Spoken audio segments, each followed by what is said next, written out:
ES, comme vous le savez. Nous sommes toujours à Actes chapitre 16, le verset 9. Le thème, c'est la saison convenable, la saison favorable. Dans le contexte personnel, toi aussi, c'est ta saison. Lève la main et dis, c'est ma saison. Ou dis ça haut et fort, c'est ma saison. C'est ma saison. C'est ma saison. C'est mon temps. Et c'est mon tour. Ça veut dire que si Dieu doit faire un grand miracle à travers quelqu'un, c'est moi, mon tour. Dis Amen. La Bible dit, pendant la nuit, Acte 16, le verset 9, pendant la nuit, Paul eut une vision. Un Macédonien lui apparut et lui fit cette prière. Passe en Macédoine, secours-nous. Passe en Macédoine, secours-nous. On voit que c'est un cri de détresse.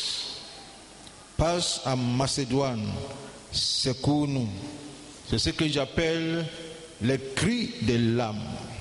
Ce n'était pas quelqu'un physiquement qui était en face de Paul pour lui dire, Paul, passe en Macédoine, secours-nous. Non. Ce n'est pas quelqu'un qui a envoyé SMS, un email, ou bien qui a téléphoné Paul, dit passe en Macédoine, secours-nous. Non. La Bible dit, Paul eut une vision. Dis après moi, une vision. Alors Paul eut une vision. Ça veut dire que c'est Dieu qui ouvre l'esprit de Paul. Dieu ouvre ses yeux pour voir un représentant d'un pays, dans notre contexte, un représentant de la francophonie. Quelqu'un qui représente toute la francophonie, qui lui dit, passe en Macédoine. Dieu ouvre ses yeux et Dieu ouvre ses oreilles pour entendre. Dans chaque ville, ça veut dire dans chaque zone géographique, il y a des cris du peuple, il y a des cris des habitants. Et ces cris montent d'abord vers le Seigneur, de manière verticale. Ce cri monte vers le Seigneur. Ce sont des cris inaudibles, qui ne s'expriment pas. À cause de ça, pour entendre ce cri, il faut que Dieu ouvre tes oreilles. Pour voir cette personne qui crie, il faut que Dieu ouvre tes yeux. Ce sont des cris de l'âme. Ces cris ne sont pas perceptibles avec les oreilles naturelles. Seul Dieu peut ouvrir les oreilles de quelqu'un pour lui faire entendre ces cris de l'âme qui montent vers lui. C'est ce que Dieu a fait dans ce contexte à Paul. Même bien avant Paul, en Exode chapitre 3, Dieu parle à Moïse. Et écoute ce que Dieu dit à Moïse. L'Éternel dit, j'ai vu la souffrance de mon peuple qui est en Égypte. J'ai entendu les cris que lui font pousser ses oppresseurs, car je connais ses douleurs. Alors, Dieu dit à Moïse, j'ai entendu les cris que lui font pousser ses oppresseurs. Dieu m'a chargé de te dire qu'il a entendu tes cris. Amen. Il a entendu tes cris. Et il a dit à Moïse, je suis descendu pour le délivrer. Il est descendu dans ce moment solennel. Non seulement il a entendu tes cris, mais il descend pour te délivrer, pour te sauver de toute oppression et de tout oppresseur. Amen. Il y a des cris. Nous allons voir quelques cris pour que tu comprennes l'urgence de ce cri. Ces cris de l'âme sont des cris des morts qui souffrent dans l'enfer et qui ne souhaitent aucunement que les membres de leur famille vivent les mêmes souffrances et les mêmes tourments que eux. Ce sont des cris des gens qui sont morts. Nos parents, nos amis, nos proches qui sont morts, qui se trouvent aujourd'hui dans l'enfer et qui ont regretté de n'avoir pas accepté le Christ et qui souhaitent que leurs frères, leurs enfants, leurs sœurs soient évangélisés par quelqu'un pour éviter les mêmes souffrances et les mêmes tourments. Luc 16, 27 et 28. Le riche dit, vous connaissez l'histoire, n'est-ce pas? Le riche dit, il dit, je te prie donc, Père Abraham, d'envoyer Lazare dans la maison de mon père, dans la maison de mon père, car j'ai 5 frères. C'est pour que Lazare leur atteste ces choses, ce que Dieu vit ici, afin qu'il ne vienne pas aussi dans ce lieu de tourment. Voici des cris de morts, des morts qui sont aujourd'hui dans l'enfer, qui n'ont pas accepté Christ, ou bien peut-être ils n'ont pas eu l'opportunité d'entendre la parole de Dieu, et aujourd'hui ils se trouvent à l'enfer, parce que l'enfer est réel, le paradis est réel. Que tu crois ou pas, ça ne change pas la véracité de la parole de Dieu et la réalité de l'enfer. Est-ce qu'on se communique? Alors il y a des gens qui sont à l'enfer aujourd'hui, tes parents, tes proches, tes amis, qui crient, ce sont des cris de mort, qui se trouvent dans l'enfer. Leur prière pour leurs parents, leur prière pour leurs amis, c'est qu'on envoie quelqu'un comme Lazare, qui se trouvait dans le sein d'Abraham, d'aller annoncer l'évangile. Et Abraham lui a dit, ça ne se fait pas. Parce que sur la terre ici, il y a de Moïse et il y a des prophètes. L'église est là, c'est à l'église que Dieu a donné le mandat d'aller faire de toutes les nations des disciples. Ce n'est pas quelqu'un qui va quitter l'enfer ni le paradis. Mais il y a quelqu'un, il y a des Moïse et le prophète. Écoute, quand Jésus parlait là, Moïse n'existait pas. Est-ce qu'on se communique? Moïse est mort avant l'arrivée de Jésus. Quand Jésus parlait, les prophètes dont Jésus parlait là ne vivaient pas.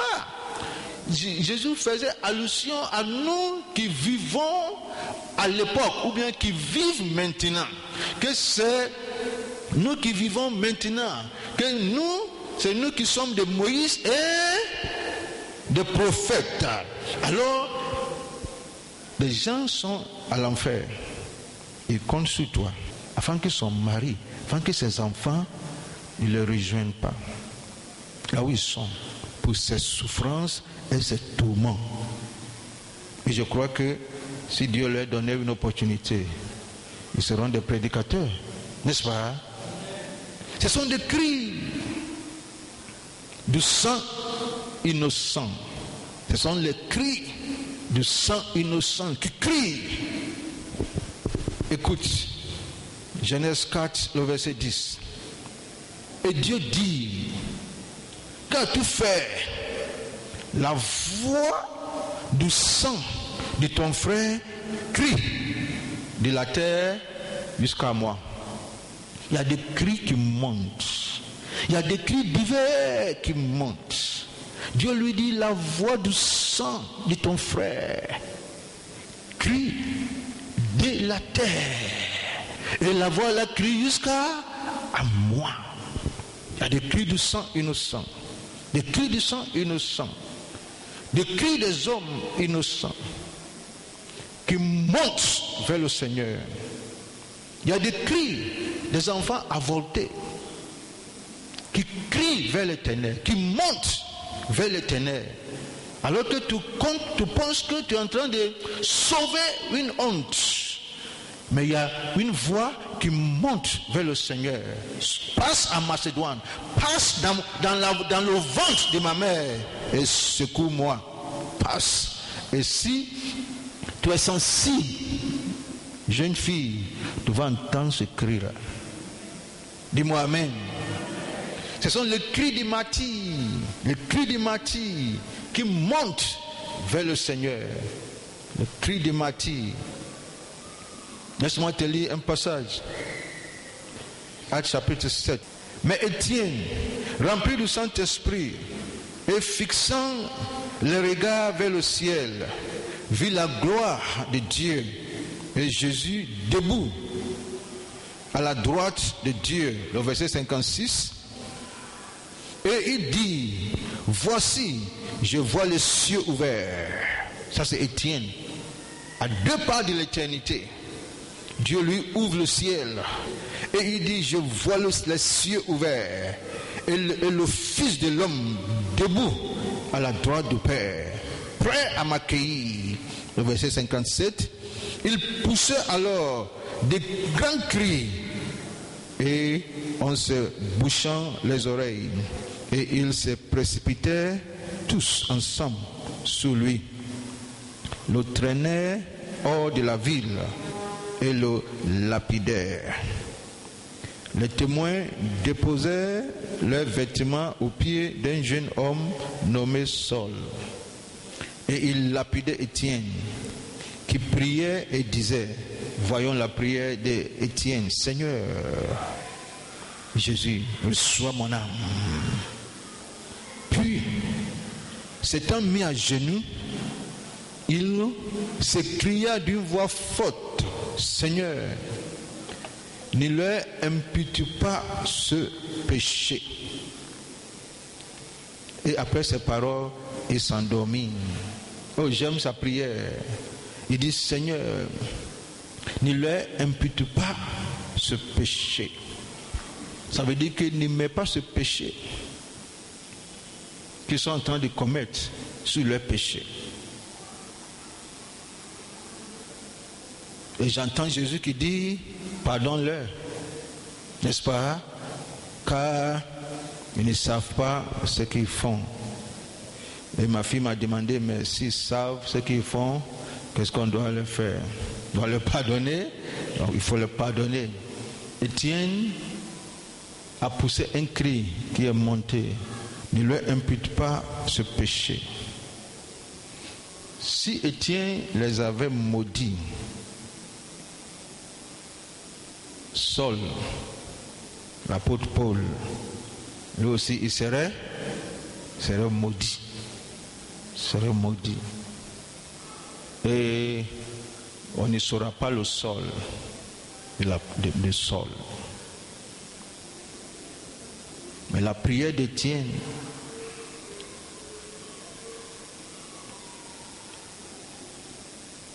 a été une plateforme pour le salut de Saul de Tarse. Parce qu'après ça, il a eu le courage d'aller à Damas pour reproduire ce qu'il vient de faire en Jérusalem. Et Jésus a dit, trop c'est trop. C'est ici, Paul a donné sa vie à Christ.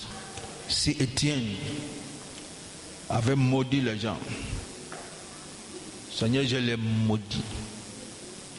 Eux aussi, ils vont connaître la même chose. Leurs et leurs enfants. On ne sait pas ce qui allait se passer. Il y a des cris qui montent vers le Seigneur. Il y a aussi des cris de vengeance. Des cris de vengeance. Vengeance des martyrs. Je vais te lire un passage. Apocalypse chapitre 6, le verset 9. Quand il ouvrit le 5e sceau, J'ai vu sous l'autel les âmes de ceux qui avaient été immolés à cause de la parole de Dieu. C'est ce qu'on appelle les martyrs.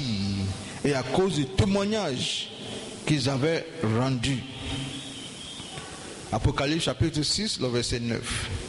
Quand il ouvrit le 5e sceau, j'ai vu sous l'autel les âmes de ceux qui avaient été immolés à cause de la parole de Dieu et à cause du témoignage qu'ils avaient rendu.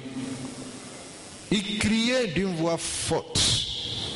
Voici une voix qui monte vers le Seigneur en disant: jusqu'à quand, Maître saint et véritable, jusqu'à quand tardes-tu à juger et à tirer vengeance de notre sang sur les habitants de la terre?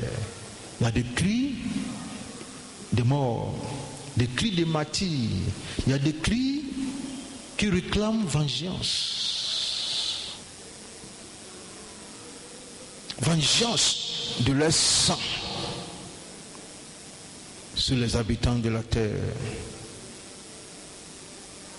Il y a aussi des cris. Et comme je vous dis là, tous ces cris là, c'est Dieu seul qui entend. Voici quelqu'un qui est mort. Et il réclame vengeance de la personne qui l'a tué. Il réclame vengeance. Et c'est Dieu seul qui entend ce cri. Il y a des cris qui montent. C'est Dieu seul qui entend ce cri.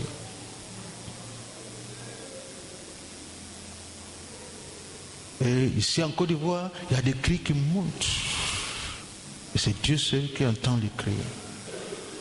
En Afrique francophone, le sol et le patrimoine géographique que Dieu nous a donné, il y a des cris qui montent.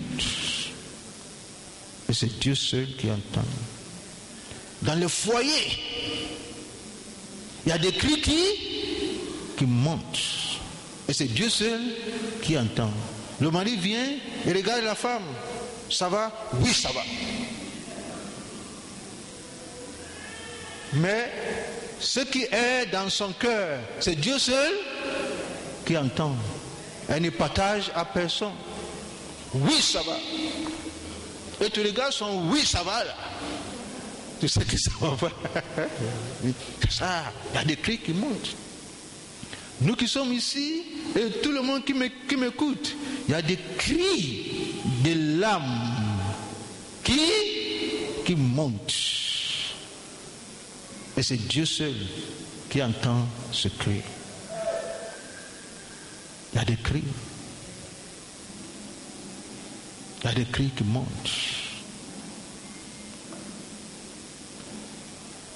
Et chaque fois que Dieu réagit face à ce cri, ça veut dire que c'est une saison pour ce peuple. C'est une saison pour cette nation. Parce que Dieu réagit. Et Dieu envoie quelqu'un comme Moïse. Dieu dit, j'ai entendu le cri. Et Dieu dit à Moïse, je suis descendu. Et Dieu lui dit, va. Maintenant, va. Et c'est le cri de Macédoine que Dieu a montré à Paul. Dieu a ouvert ses oreilles et ses yeux en vision. Passe en Macédoine, secours-nous. Parce que Dieu a voulu partager ce qu'il ressent, ce qu'il entend, ce qu'il voit à un homme. Ce sont des cris de ceux qui sont à 2 pas de l'éternité. Ils sont à 2 pas de l'éternité. Ça veut dire ils sont plus proches de la mort. Et parfois, ils sont sur le lit de l'hôpital. Et ils crient. C'est le cri de l'âme. Et c'est Dieu seul qui entend. Le cri de ceux qui sont condamnés à mort. ceux qui sont frappés d'une maladie mortelle, comme le sida, et il sait qu'il va mourir, ou bien elle va mourir, elle le sait, mais dans son cœur il y a des cris qui montent. Je pense à ces deux brigands qui étaient crucifiés avec Christ. Les deux avaient des douleurs atroces, comme Christ lui-même. L'un se lève, l'un élève sa voix. Si tu es le Messie, sauve-toi et tu nous sauves. L'autre lui dit, ne lui parle pas comme ça. Nous méritons ce qu'on nous fait. Lui, il ne mérite pas. Et après, il tourne vers Jésus. Souviens-toi de moi dans ton royaume. Et Jésus lui dit, aujourd'hui même, tu seras avec moi. Alléluia. Il y a des cris partout. Ce sont les cris des riches. Malgré leur richesse matérielle, ces cris de l'âme les rendent aussi malheureux et misérables que tout le monde. Est-ce qu'on se communique? Malgré leur richesse, ils pleurent dans leur cœur, sont dans une voiture climatisée, mais ils transpirent. Parce que ce cri-là ne respecte pas la climatisation et la fraîcheur. Il y a des cris. Matériellement, il a tout à sa disposition. Il n'a besoin de rien. Mais il pleure. Il pleure. Écoute ce que Jésus dit à une église. Parce que tu te dis, je suis riche, je me suis enrichi et je n'ai besoin de rien. Et parce que tu ne sais pas que tu es malheureux, misérable, pauvre, aveugle et nu.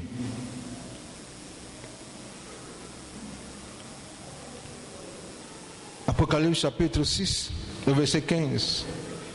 Ça c'est dans la tribulation. Voici ce qui va se passer. La Bible dit, Apocalypse 6, 15. Les rois de la terre, les grands, les chefs militaires, les riches, les puissants, tous les esclaves et les hommes libres se cachaient dans les cavernes et dans les rochers des montagnes. Et ils disent aux montagnes et aux rochers, tombez sur nous, tombez sur nous, et cachez-nous devant la face de celui qui est assis sur le trône et devant la colère de l'agneau. Car le grand jour de sa colère est venu et qui peut subsister. Il y a des cris.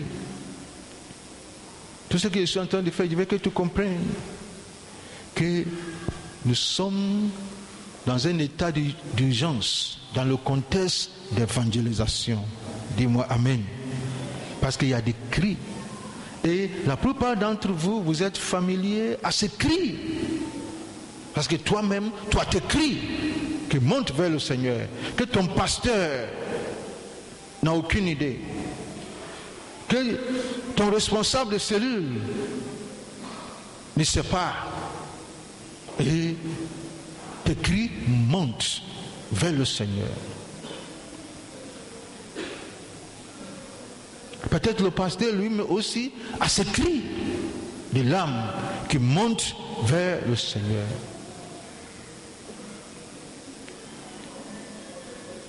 Pourquoi ce cri? Et qu'est-ce que Dieu doit faire avec ce cri? C'est ce que nous allons voir. Ce que Dieu fait avec ce cri. Tout ce que Dieu fait, Dieu choisit quelqu'un. Et Dieu lui partage les cris qui montent vers lui. Dieu lui partage ces cris de l'âme Dieu lui ouvre l'esprit et il entend ce que Dieu entend. Et il voit ce que Dieu voit. Et il ressent ce que Dieu ressent pour un peuple. Il ressent ce que Dieu ressent pour une nation. Il voit ce que Dieu voit pour cette nation. Il entend ce que Dieu entend. Dieu ouvre, Dieu appelle quelqu'un. Viens, mets tes oreilles sous mon cœur. Et la personne entend le cœur de Dieu qui bat, qui bat. Et le cœur de Dieu bat, salut, salut, salut, salut. Qui enverrai-je et qui ira pour nous? Ça bat. Dieu cherche quelqu'un. C'est à cause de ça Dieu est allé trouver Moïse. Il dit, j'ai vu la souffrance de mon peuple. J'ai entendu leurs cris. Je connais, je compatis. Je connais sa douleur. Je partage avec toi, Moïse. Va chez Pharaon. Va délivrer mon peuple. Chaque fois que Dieu réagit à un cri, chaque fois que Dieu réagit au cri d'un peuple, ça veut dire que la saison est favorable. La saison de salut, la saison de délivrance est favorable à ce peuple-là. Amen. Dieu a appelé Paul dans le contexte de Macédoine. Dieu l'a empêché d'aller quelque part. Il l'a empêché une deuxième fois d'aller quelque part. Il dit, viens ici. Parce que le cri que j'entends, c'est un cri d'urgence. C'est un état d'urgence. Il faut que quelque chose se passe tout de suite. Arrête tout ton programme. Et viens. Et Dieu lui ouvre la vision. Et lui aussi, il entend ce que Dieu entendait. Demande à ton prochain. Qu'entends-tu? Qu'est-ce que tu entends? Tu entends le cri de l'âme que Dieu partage avec toi? Ou bien ça ne te dit rien? Chaque fois que Dieu te partage son cœur à propos d'un cri d'un peuple, c'est un signe prophétique qui annonce une nouvelle saison pour ce peuple. C'est une saison de délivrance. Et si nous ratons cette saison, ça sera le jugement. Si nous ratons cette saison, ça sera le jugement. L'Église du Seigneur Jésus-Christ doit voir ce que Dieu voit pour un peuple. L'Église du Seigneur Jésus-Christ doit entendre ce que Dieu entend pour un peuple. L'Église du Seigneur Jésus-Christ doit connaître la même douleur que Dieu connaît pour un peuple. L'Église qui ne fait pas ça, suis-moi bien, il dit que Dieu dit, j'ai vu, j'ai entendu et je connais. Dis après moi, j'ai vu. Il a vu la souffrance de son peuple. Dieu dit, j'ai entendu. Il a entendu le cri. Dieu dit, je connais. Il connaît la douleur de ce peuple. Une église qui se dit église, qui ne voit pas ce que Dieu voit par rapport à un peuple, qui n'entend pas ce que Dieu entend par rapport à un peuple, au cri d'un peuple, qui ne ressent pas la douleur d'un peuple, cette église sera renfermée sur elle-même. Laisse-moi te dire que les cris de l'âme de la francophonie sont montés au trône de Dieu. Et Dieu est descendu pour sauver la francophonie. C'est la saison de la francophonie.